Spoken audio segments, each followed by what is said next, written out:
Okay, today we're taking a look at Coliseum Video SummerSlam 1990. When this tape originally came out, it was by far one of the hardest tapes to shut up, Felix. It was one of the hardest tapes to get. It was always sold out, and the reason why I think the tape was always sold out was because of the Ultimate Warrior back in the early 90s was so popular, insanely popular. And it was so funny. This was inspired because I was watching some Arsenio Hall clips where Rick Rude was on the Arsenio Hall show with Bobby Heenan back in the early 90s. This event took place in Philadelphia in 1990, and it was a great SummerSlam. You can see the double main event. Hogan with Bossman in his corner versus Earthquake with Dino Bravo and Jimmy Hart in his corner. Now, what set that up? It was actually a double main event, but what set that up was Earthquake really did a number on Hogan on the Brother Love show and just squashed the shit out of him. You can see this is a great tape, though. You can also access this on the SummerSlam Anthology, you know, the cooler set, if you own it, and that'll be in DVD form. This is just a VHS tape, kind of a mark for the, you know, the old school VHS tapes, of course. Okay, let's look at some of the matches. Okay, the show started with the Rockers and Power and Glory, Paul Roma and Hercules. And I always remember Power and Glory did a number on the Rockers, and they hit that amazing move, the Powerplex. And if you don't know what that is, like I was saying the other day, that's where Hercules does a suplex and Roma comes out the ropes at the same time. Anyways, the bad guys went over.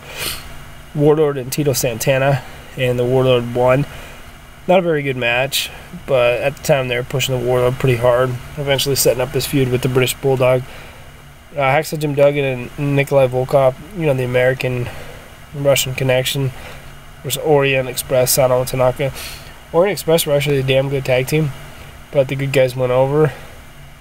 Sapphire versus Queen Sherry. This was an ongoing storyline between DiBiase and Rhodes, and Sapphire actually never showed up in that match, and you'll see why here in a minute. It's because when Dusty Rhodes and the Macho Man had their match, Ted DiBiase actually bought the services of Sapphire, and that was so humiliating to Dusty Rhodes.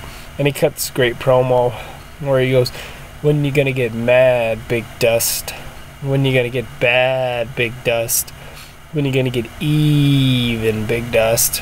Tremendously entertaining stuff, watching DiBiase buy the services of Sapphire, you know, buying her the cruise around the world, buying her for a coat and money, and Sapphire turned heel, even though she was probably the farthest thing from heel that you ever saw in your life. Jake and Bad News. This match was crazy. It was the Battle of the Snake versus the Harlem Sewer Rats. I was actually watching some Bad News Brown shoot interviews last night. He's actually a pretty well-spoken dude. I mean, he's gone now, but he was pretty entertaining for what it was worth. Okay, great tag team title match. And it was 2 out of 3 falls. It was Demolition of the Champions versus the Hart Foundation. And the Hart Foundation went over. And it was just great wrestling. Very, very exciting stuff. And LOD and Demolition started their feud not shortly after this match. Intercontinental Championship match, Mr. Perfect versus Texas Tornado, Kerry Von Erich. I don't think anyone expected Kerry Von Erich to win and beat Mr. Perfect. That was one of the first few times, besides WrestleMania 6 with Beefcake, that Perfect actually lost. You didn't see Mr. Perfect lose too often, and Kerry Von Erich hit that beautiful turn punch, the discus punch. You know, because he was he threw the disc in high school and he was a champion and a winner. And he left way too early. Okay, double main event. Hogan and Earthquake. And Hogan wound up winning by, it was either DQ or count. I don't remember, but he did a number on Earthquake's back where he it was either him or Bossman that smashed Earthquake up with a chair and cut his back really bad. But it was interesting to watch Hogan and Earthquake have a go at it, and that was as high as Earthquake ever got in the WWF. On the main event, great cage match between Rude and the Ultimate Warrior, and Warrior eventually won, but tremendously entertaining stuff. All in all, SummerSlam 90, you know, you had Gorilla Monsoon or excuse me, it was actually Piper and Vince McMahon for some reason on the commentary. I don't know why they chose that pair. Kind of a strange combination of guys calling Survivor Series, and for some reason when Piper was on commentary during this, he was working heel. But Warrior wound up going over.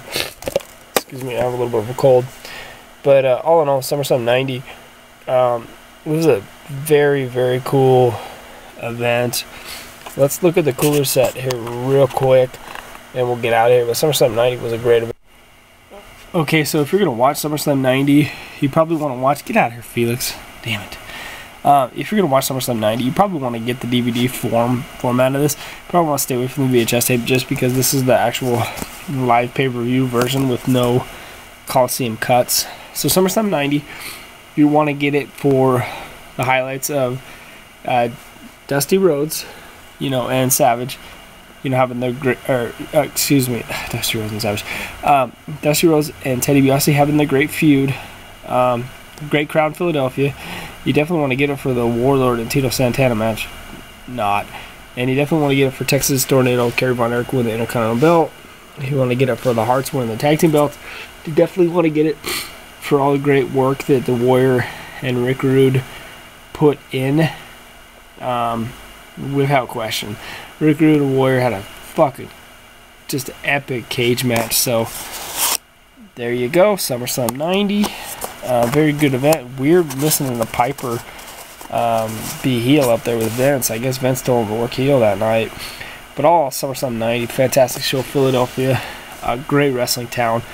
Philadelphia is one of those cities, of course, with ECW. So Philadelphia, just a great wrestling town. I can remember Philadelphia having the Hammer, Greg the Hammer Valentine and Hogan in the early 80s. Slammery 94. All in all, SummerSlam 90. Just want to review this real quick. Thank you.